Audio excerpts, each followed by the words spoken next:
yeah, really everything is open in the toolkit for these guys. On the other side, though, X7, they have a lot of subs, but apparently they're not going to use it. There we go, Riddle Esports versus X7. We start the champion select. Twisted Fate is removed in Italy. There she goes. No meow meow. Surprise Pikachu. Twisted Fate has definitely seen a lot of bans today. I think it's reasonable. Definitely still one of the champions that we favor a lot that's got the opportunity to roam around. Thresh, Leona, I mean, you're taking away one of Nuke's most played champion, and you're taking away the Thresh that just seems super prevalent right now. No AD carry pan though so far. I think the Jinx is just going to be completely out of the picture unless X7 have a way of shutting it down. I'm thinking maybe globals, but again, we saw Eminem trying the globals with the Gangplank. It still didn't stop the Jinx from advancing forward. So there is the Caitlyn ban, and I'm expecting to possibly see a Jinx ban here. It'd be very unlikely to just see it go through again, unless X7 feel that confident they can shut it down. Yeah, that's the thing, because Thresh has been taken away off the table here. Diana, as we talked about, also away now. So yeah, so far we've seen the AD carries being picked. We even seen a Jhin first pick, not that I recommended, but there is opportunities for you now to steal that away. Looking at other potential power picks, I mean... Is it going to be a Jinx, or a Jinx? I mean, there's on still loads of opportunities if you have a jungler you favor here as well, but it is just going to be the Jinx. Yeah, I mean, jungler that you favor, haha. Poggies, it's like another Jinx B1. There we go. So how can you counter this? Okay, Heka is a way to get to the back line. Dive, yeah, backline dive. Get more people to dive together with the Hecarim. Get something maybe like a Gangplank. Get something like a Shen going into. It's like the reverse submarine, because it's not a submarine, because you see the Shen and you see the Hecarim going all in. I love this. Get a lot of peeling for the Aphelios. Leave him on his own device in the backline, just dive the heck out of this Jinx, completely remove him from the picture. We had a chance of seeing that wombo combo, but the Java never came through. The Karthus did, and it almost worked, but then in the end it didn't. I feel like the Hecarim is a much more decisive pick that wants to dive the back line. Okay, so Graves to come through with this one as well, so that means that you kind of need some priority lanes as well to play around this jungler, and I mean, they could always flex it towards a lane, but assuming it's going towards MC in the jungle. And then I'm curious to see, do you feel like you need to blind pick a support here, or do you value the support? Because when you both have hyper carry AD carries, the support matchup is so pivotal here. I think this is a blind pick Lulu, or maybe a Karma, something that can definitely stand behind both the Graves and the Jinx and make sure that none of them ever dies. And even if one of them dies, then you have the other to keep on supporting you through. And it's most likely going to be just a handshake down the bot lane, trying to get the priority down bot. I think this Graves is most likely gonna go onto a lane. I don't know if MC would like to play it in the jungle. I do not like it in the jungle at all. It takes the pressure completely away. Even though Graves is a great pick versus Hecarim when it's played in the jungle, I just do not like the non-pressure scenario that he brings into the table, especially when you're playing against X7. I'd like to see them bring the game to X7 rather than wait to be engaged on. So they can put the Graves on the top lane, and you can have Jinx on the bot line and bring another jungler to try and get to the backside, because we are talking so much about getting to the Jinx, but nobody is trying to get to the failures. Yeah. So that's the thing, right? Let's create a little exercise. What are we lacking in draft here when we take a look at the compositions? Well, right now, both teams are lacking a frontliner. I mean, yes, you can argue Hecarim obviously will be a frontliner, but he's not the same sort of peeler. You want to use his abilities to dive in towards the backline. Right now, you have the Enchanter, which is going to be the facilitator of your AD carry, create that extra speed for them with the movement speed, the spacing for them in team fights. So what I think we're looking for here is, for X7, potentially a control mage in the mid lane together paired up with a tank up towards the top side of the map. Or someone who can facilitate this as well. So this is great. A lot of backline dive already coming through. And Vex actually has really good potential for peel just due to the fear that she gets in her abilities. Vex is so good against short-range champions, and Graves is one of them. Especially if you can hit a very long-range ultimate into the backline onto a Jinx or onto a Graves or onto the Karma or even the Victor for that matter. It's just going to be so easy for the fear of Vex to follow up the fear of Hecarim into a massive Aphelios ult. It's a match made in heaven, and I'm so excited to see my first Vex of the season. I'm just so excited. I love the champion, I love the kid, I love what he brings to the table, and I'm very excited to see it in action. And in nobody else's hands other than Temps as well. That makes it that'd be more exciting. And you can see both teams kind of going for the same thing again. Control mage in the mid lane, tank up towards the top side, right? So it is just, so far, both teams are identical in stylistic of what their composition kind of wants to do, where Riddle, obviously, with the Victor, creates a bit more space, and X7 has a bit more individuality in their champions here, where Gwen can definitely try and take control over the lane, and Vex brings a bit more flexibility in teamfights in terms of the mobility she adds as well. So backline, definitely in X7's favor, but I'd say when it comes to kiting back, if you're first in the objective, you take a look at Riddle's comp, they have a lot of tools to play with as well. This is really exciting. It's going to be very execution-based, the way I'm looking at it. So I like the poke that Riddle brings with their composition, especially if they have some spot first and they need to allow X7 to walk into them through a choke point. The Victor hurts, the Jinx hurts, the Karma hurts, the Graves hurts. They all have long-range attacks that they can use to go forward, right? So X7 will have to face check through, but if the Hecarim is super far ahead with the shields and speed-ups from Lulu, he can just run through all of them because they're super squishy. So this is the time to see X7 versus Riddle, the time to see the horse run amok in the middle of the Summoner's Rift, and also the time to pass it over to the casters. Thank you very much, guys. Hello and welcome to the caster desk. We're getting on to game number 4. A couple of spicy things there, mostly the Vex. Not actually seen Vex. She came out during the off-season. I like and hate this champion at the exact same time. I'm curious what your thoughts are on her, Jamada, though. Yeah, see, I'm a little bit scarred from TFT Vex, but Vex on Summoner's Rift. I'll give you that. Yeah, people that play TFT will get that reference. Summoner's Rift Vex, honestly, in her spaces, she can be really strong. She deals a bunch of burst damage, like was being said on the desk as well. She can be a really strong peel component. She can be a very strong dive component. Very, very flexible, it seems like, this champion. I haven't actually been able to watch any pro play Vex yet. I'm sure there probably has been, between the Demacia Cup and the other couple of off-season. I'm not sure if she was enabled, actually. I can't remember. You know what? I'm not too sure either. Maybe she wasn't. We'll have to see. As a ward is cleared in the bottom side by X7, so they will deny that away from nukes. And yeah, I think, honestly, I will say, in general, I think this might be my matchup of the day. Maybe even potentially the week. Because I'm a little bit of a... I really like Riddle. I think historically they've been a very, very fun team to watch. And I think the fact that they've also retained their top side in Slow Q, MC, and Kex is also a pretty big benefit. Not only to the org, but I think also just as a viewing experience. These guys really do love to test their limits when they are ready. And I think chucking them in game 1 versus X7, this roster that is so hyped up, both, by us on air and then, of course, in the community. This is the kind of game where they will come in, the underdogs, and just happily play the game out and just win. That is the kind of team that Riddle are, this top side specifically. So I'm very, very, very excited to see these guys, effectively have their mettle tested by what is considered the strongest roster in the league.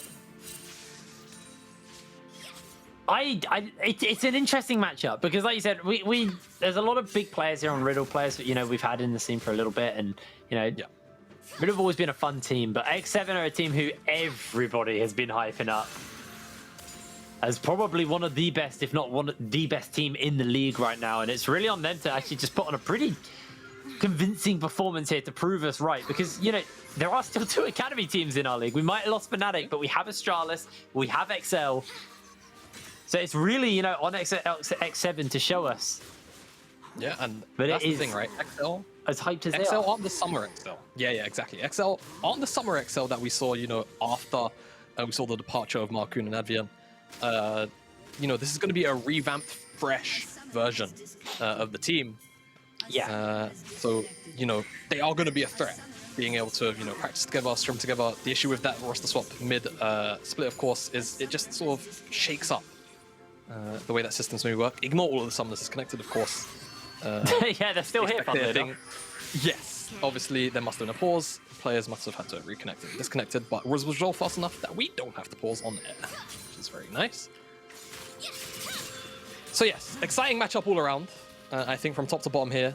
I think for the Riddle players, looking at it, if you're a Riddle supporter, you're curiously excited to see whether these guys can sort of live up to the same level of hype that Riddle started towards the end of summer, of course with the new bot lane as well, between Faith Can and Nukes. And for X7, if you're rooting for X7, it's just about setting the record straight and letting everybody know what you're about. Yes, absolutely. It's one of the things we have to keep in mind about this new bot lane as well is I don't think we're going to see much out of them for a little while. Double Enchanter scaling AD carry bot lane probably means a lot of the action is going to be happening away, especially when teleports, you know, you can't really just teleport down into bot lane as easily as you used to be able to, thanks to the teleport changes. So I think it's probably going to be fairly quiet down there. And I think both the bot laners are going to be happy with that. I think these AD carries just want to farm up as much as possible. Faithkin has actually been able to pick up a slight lead though over Nata. Just to deny them a little bit, and it's not really too much they're going to be able to do about that. Just catch underneath the waves and hope for the best. Yeah, exactly. Karma definitely will be taking priority. Almost alone, to be honest with you, but I think as well, when you just take into consideration the Jinx Rockets, it does feel like the Riddle bot lane, almost on command, can take lane priority when they want and have first move to anything that MC may be calling to. Or just think they'll go for a lane swap towards the Herald timings, etc. You get pain. As, yeah, very Focusing. irritating. Stop. I'm pretty sure Nukes is fine. I'm pretty sure it's alright. Don't worry. Cooldowns meant that Kasing, unfortunately, wouldn't have been able to have flashed in and found first blood. It would have been a pretty comical way to make your return to the NLC.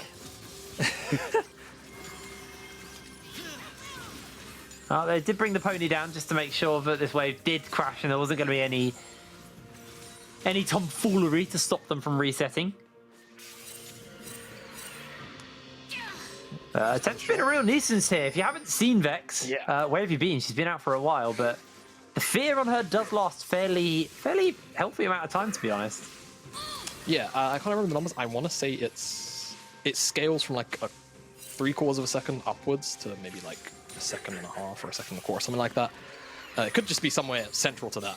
I haven't specifically looked at the numbers for the fear duration, unfortunately, but either way, it's a very annoying mechanic. Fear, you can only really cleanse out of it, or QSS. Yeah. Other than that, you will be pretty much stuck in place, running in a direction. And it can be very, very easy to set up, especially when you get those resets of the ultimate. Tempt on this Vex in the team files. Speaking of the level 6s. Got that Shadow Surge, did connect it onto slow Q, but not going to throw it down yet.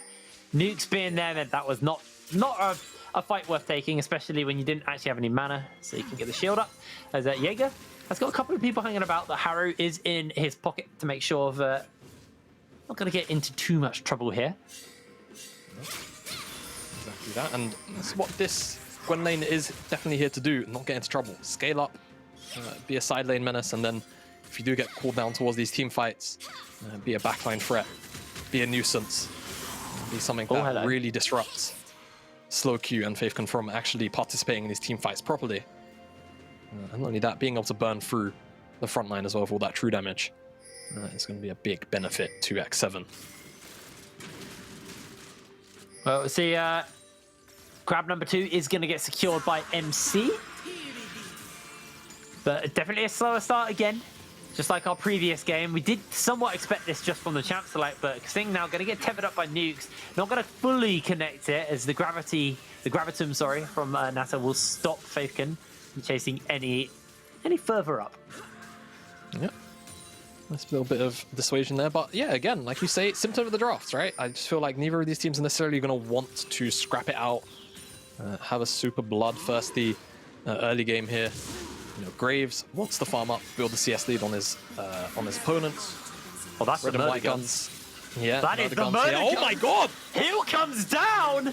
You got the Lulu in your pocket, you got the full-on chakrams. MC's gonna get chased onto by Haru as Nukes gets bot back. Here comes Temp over the wall. Hasn't got the Shadow Surge available, but can flash, can fear, can lock Nukes down as Haru will secure the kill. Where did Faithcon go?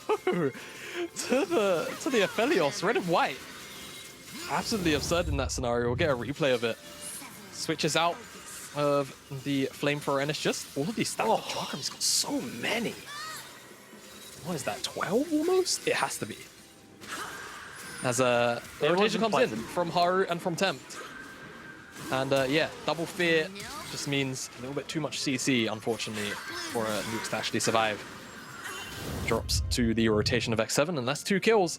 Slowing down this Jinx lane. It feels like when we've had Jinx in the games so far today in the NLC, they've not really been, you know, forward. They've not really been thrown off path too much. In fact, quite the opposite. They've been fed gold resources. This time around, X7 doing a pretty good job right now of shutting this lane down just a little bit. So it was starting to creep away from them in terms of the CS department. Gap has closed a little bit, only really a wave between the two AD carries now. All Temps needs to be a little careful. Has got that fear the personal space shield will come through. But Temp still takes a pretty horrid trade there. Slowkey Diz has had to burn a fair amount of mana and hasn't actually got that lost chapter, so no real regen available right now as MC. Gonna be looking to start up this Rift Herald. Maybe trying to find some plates, trying to accelerate some gold for the side of Riddle after those 2 kills were picked up by X7 in the bot lane. And Jaeger making his way over to make sure that MC doesn't pick this one up free of charge. Haru's almost done with the red buff, so we'll be able to come over. And Jaeger just getting bopped. Getting crab slapped. Just gonna make the Herald reset. I think MC actually, as stubborn as he is, has gone back to it. I think he started out again. Does have priority from the mid lane. However, doesn't have priority from top. No, he's doing Skull Crab. Never mind, I take it back. So now maybe it's Haru's attempt taking it, and I think because of the pathing there, wasn't actually spotted out on the vision.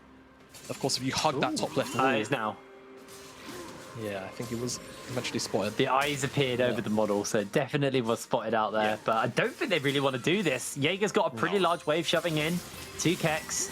Kex having to Searing Charge away to safety, and Jaeger now will just be able to roam over, although actually he wants to try and greet for the tower. I saw Haru smite at that, yes, so he's able to walk away with that, and no real contest. X7 pick up the objective, and I can't see actually on my screen what kind of Drake that is. I think it's a Cloud. Oh, maybe that means that it's Hextech or Chemfog. Looking at the minimap, because it's a little bit blurred, it's Hextech. So. Yes, it is. Jaeger might just find Kex here. He's got the needlework, not going to be able to connect the last of the damage. We'll see in a minute when the thing goes over. I think you are right. It probably is Hextech. I'm pretty sure it's Hextech. See, our Observer's got our back. It's Hextech. There we go. There you go. Thank you, Observer. We appreciate you. So, Herald in Haru's back pocket. Plenty of options, really. I don't feel like there's a terrible option across the board. Obviously, there's maybe more, ways to use the Herald, like putting it into a Felios's back pocket, which seems to be Haru's choice of placement after he thinks about maybe mopping up Kex underneath this tier 2 top lane almost. And there you go, tower, 3 plates. Expect the Herald to go down at about 2.5. And this should just be a full tower if they want it. In fact, if they read the map properly, realize that Riddle were fully yielding, they could have maybe even saved the Herald for a little bit longer, but tempo, dropping this Herald means that they will get the tower now, cash out on one more wave, and maybe look elsewhere for a fast reset potentially, or even maybe a second tower, because it's only Kex up here with no Ornhorn. So yeah, you're correct. Na and Haru could very easily, in my opinion, probably take this. Though maybe they just feel otherwise about Kex's potential return damage. I don't feel like it's going to be the case, though. Kex does enough. Dodge. Oh my word. Kex does enough. Quite a lot of damage on that. Has got the Gale Force, so he'll be fine. Yeah, so there you go. Herald used. Pretty strong usage there. 2,500 gold, almost 3,000 actually, I beg your pardon, in favor of X7. And I think meeting expectations so far, to be honest with you. From the X7 side of things. Yeah, there's not been, a killer minute or anything crazy like that. But certainly feels like when Riddle go for a play, they're very quick to shut it down. Not only that, make their own play. It's been, so far, the key factor, X7, whether it was the bottom side dive, whether it was denying that Herald and taking it for themselves. It was like they are reading whatever Riddle are looking to do, and then actually doing it for themselves. Alrighty, well. It's like, for now, just going to take a little bit of a light break off the pressure. Dragon not up for a little while yet. Only just gone down. You see the items that are coming through. Obviously, I noted the Gale Force was finished up for Nata, but it has also been finished up for MC. Tempt, still a little bit of ways off. Whatever item that lost chapter will be becoming. There's still a fair few options open to Tempt right now. Harris is stealing away a few camps, building towards the Divine Sunderer. The items will start to come in soon, and we'll start to see some of these champions hit some spikes. The Slowkey is consistently starting to get poked out by these Mistral Bolts, and just chunking away Slowkey a little bit more and more every time as They're actually bringing everybody down, and with that Shadow Surge available, Temps might just be able to find a big fear here. Keep your eyes on this, because there they go. Ultimate's thrown down, the Shadow Surge, big fear from the personal space. The Wild Growth to keep them alive. They found themselves too. Kex is coming in with the Ornhorn, but the Polymorph will stop him. Haru charges over the wall to safety, dodges away on the collateral damage. Look at my horse. My horse is amazing. And Haru, you could have gone up, but you went down. And I think that might be the end of days. Will fall to the tower, and it was an execute. Yeah. Wow. Enough time bought. I mean, yeah, just about makes sense. I think that was any sooner, and he would have probably actually given the kill credit over to MC. I mean, X7, clean as you like, really. Another rotation down from Temp towards this mid lane as Jaeger actually maybe in trouble. Has the Ignite, has the ultimate. MC. Only really got the Leeching Leer, so hasn't quite got the damage right yet. As Neville need to work for the slow, but in comes the rocket. Dunked by Faithcan. Yeah, and honestly, that's the kind of pick or kill that Riddle need, especially because it goes on to Faithcan. Well, Faithcan, just getting that little bit of gold injection, really much needed for the Riddle side. Jinx will be a core component of this competition later on into the game, being the hyper carry that she is. Especially after X7 have absolutely battered the bottom side with 2 dives, which were more than successful. Some brilliant execution, much needed gold. So what's the move now for Riddle? I think it's sort of difficult because X7, they kind of should just have first move to any side of the map that they want. And for now, I feel like Riddle can't really contest at a 5k gold deficit anywhere that they necessarily like. So I feel like they want to just put whoever they want to get resources into, whether it's Faithcan, whether it's slow Q, on the opposite side of the map from where X7 are maybe looking to play, and just try and do the cross. Q. Oh, yeah, Temp's eyeing up. He is. I think if no one else was around, Temp would have done that, but did get that personal space fear off onto Kex, and Kex is going to get denied getting any closer. Yeah, I think, honestly, best call of action here for Riddle. You play for these cross maps. Yeah, that was a lot of damage. And you hope that the objective bounties come in and X7 commit heavily to whatever side of the map they're on. And you try and catch up in gold in that manner. Because I think right now, if you try and, butt heads one-to-one, life might be a little bit difficult. I think looking at the items, though, when you think about it holistically, despite the several thousand gold lead, everybody is practically at item parity. So Riddle for now, like for example, if they're in position to contest for this Herald, which they're not, a fight wouldn't be terrible, you'd imagine. But in around 5 minutes time at the same kind of gold deficit, maybe it would be. Riddle eyeing up the Dragon, but it's still 10 seconds left into this spawn, so X7 have the time to pick up this Herald and then also move bot. Or drop this Herald in the mid lane. They just smash open this mid lane, to be honest. Loads of options. They can't really do too much about this. No. And the issue is if they stay, they just get dove. Hecarim presses R key, Vex follows up. Lulu knocks everybody up with the ultimate. It's just too much CC. There we go. Big Gravitum actually comes in from the Moonlight Vigil. There's the charge down. Faithcan run down. Nata finds the kill. Haru's able to break away from the terrorist. The second charge comes down. The tower will fall. Haru speeds away to safety as MC looks to chase him down, but the Wild Growth will pick him back up. Temp does a lot of damage to Kex. Has actually got the ultimate available. Can throw it out, but isn't feeling the 1v1. And it looks like X7 are just going to turn their attention towards this second dragon, the Mountain Drake. Are we going to roll a Chemtech Drake? Come on, give it to us, I'm rubbing my hands together, give it to us. Come on, man! What is this? What does a guy have to do around here to get a Chemtech Dragon, huh? Rito gold, please. I don't care if I just want one of the new ones. Anyway, fight. Look at that. Yeah, fight, replay. Really tempered and really well played by X7, honestly. Holding the trigger, waiting for their moment, and then once that Gravitum moment comes down, it's just immediate go. They remove Jinx, and then Haru, the ghost movement speed, able to speed out. Not a lot of a hard CC on the side of Riddle, to be honest with you. It pretty much almost entirely comes out of Ornn. Obviously, you have the slow fill from Victor, but that's obviously under the caveat of you have to stand on it a little bit, and pretty much the same thing for Karma Temper. So there's no immediate hard CC to dodge. Haru walks out free. Yeah. And with this Infernal Rift, it's one of the few times I feel like a Rift will make a... Well, once we start to get some Chemtech Dragons, there'll certainly be Rift differences here. But with the Infernal Rift, with just a slightly more opened up map, X7 are just going to get to places, 3, 4, 5 seconds quicker when it comes to rotating to the side lanes. And that's going to be a pain in the backside for Riddle to actually have to deal with when it comes to trying to sort of deal with this potential 1-3-1, 1-4 now that the map is opened up. And you can see Slowq just doesn't really have a safe place to farm. So he's got to just kind of sit there, twiddle his farms. Now, you can see X7, freedom of movement across the map, almost find a pick onto Kex. And they can even try and chip away at this bottom side tower now. Yeah, they're still going to be able to do that so as well, though the wave does get cleared out.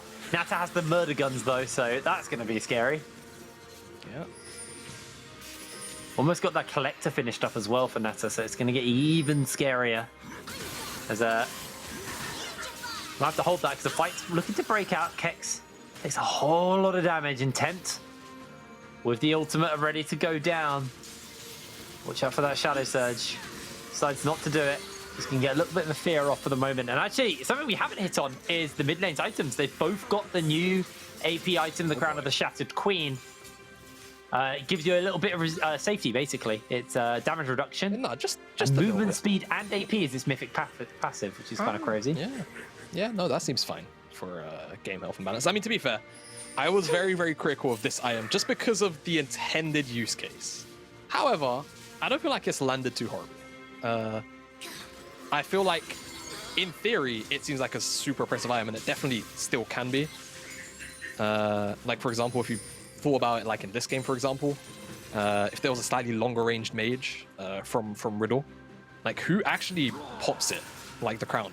You pretty much just have to find what a Phelios Q's when he's got Calibrum out. So yeah, I think so. You take less damage. Yes. From the first hit, and then it for 1.5 seconds, you take 70% reduced damage, and it's on a 40 or 45-second cooldown, I believe. Yes. Yes. And it's got a really effective build path. It's Lost Chapter, Kindle Gem, and Amptome, I believe. So it's a very cheap item to kind of reset at bad times and at least be able to pick something up towards it. Yeah, exactly. So, an item that I'm sure we'll see a lot more of throughout the split. I think there's a lot of champions that can definitely use it. Yeah, it's definitely a game where we could have its strength showcased. I personally don't have a problem with the item. I don't like the Kassadin build that we saw pop up with it. The one where he goes, is it Everwinter? I can't remember what the item's called. But the tier tank item where he slows you with his W and he gets a massive shield. You're like, oh great, he's immortal. That's it, Winter's Approach. Winter's Approach plus Crown on Kassadin is genuinely the most poo experience ever. It's awful. Yeah, no, it doesn't sound too fun. I'm yet to run into it, so I'll happily continue to run into it. It's so unfun. You're like, oh cool, Kassadin's got 2 items and he's literally a tank. Nata, Gale Forces, flashes, dodges, jumps away, but he is not going to be able to dodge all that. Duck, dip, dives and dies. Yeah, and I mean, I'm not going to lie, if I'm X7, I'm trying to bring... I mean, if I'm Riddle, I beg your pardon, I'm trying to run to Baron right now and bring X7 into me. I guess they also have Jaeger to deal with in the top side, but this just feels like a pick for pick's sake. Because now, with this reset, I mean, sure, now we'll still show up to this dragon sort of late, but there's enough time that, even if Riddle were looking to contest this dragon, which, by the looks of the minimap, they could be, it's only going to take now, 15, 20 seconds to get here. Yeah. And it's a very short window that Riddle are going to be able to work with here, which I just don't feel like they're going to get anything else out of it. The only real benefit now is that Nata no longer has Flash. We'll have that Gale Force coming up somewhat soon. Looks like everybody from the side of X7's moved over. Jaeger actually now got that Riftmaker and the Nashers too. He's pretty strong on the Gwen right now. Got a pretty big CS lead over their lane opponent. Kex not really able to do too much as we drag another 2 for X7. Looks like they're just going to go back to business. It's been relatively slow paced, but it feels faster than the last game was at this point in the game. They're doing stuff, they're being active. It's quite hard to kill anybody when there's a Karma or a Lulu on either side. Yeah, it is very difficult. And also, I feel like if we're talking about, the top 3 teams in the league, or the expected top 3 teams in the league, right? X7, XL, and then of course Estrada, so far seeing 2 out of 3 of the teams, they've been playing very, very, these slow, methodical games where they're not really willing to give the other team many opportunities to actually, find picks or find, side lane dives or whatever it be. They've been very, very much a low risk, high reward playstyle so far. And it's definitely benefiting them quite heavily. 5k gold up, almost 6k. Does make for a slightly resident sleeper viewing experience, but hey, it's winning them the game right now. You certainly can't complain about that at all. Riddle, I feel like it's such a difficult position to be in. You can only really fish for picks with the on-horn. Yeah. Like you did on Natter in the mid lane. But then once you actually find a pick, like they did a couple of minutes ago, you have to pull something away from it. You can't just get the pick and be happy with it. You have to get the pick and then also at least, try and find a tower, try and find a dragon, find some jungle camps, anything. Set down some vision that, X7 now have to clear out again. Make X7 have to work for something if you do find these picks. Because otherwise you're just kind of sitting here slow bleeding.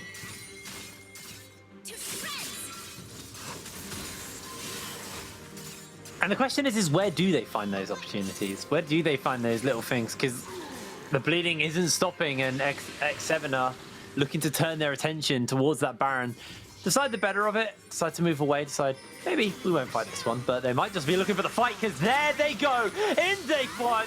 Oh. Find themselves a kill. Faithcan will just go down. Beautiful fear. The reset from 10 didn't quite hit, and now MC is going to get feared up himself. There's too much fear.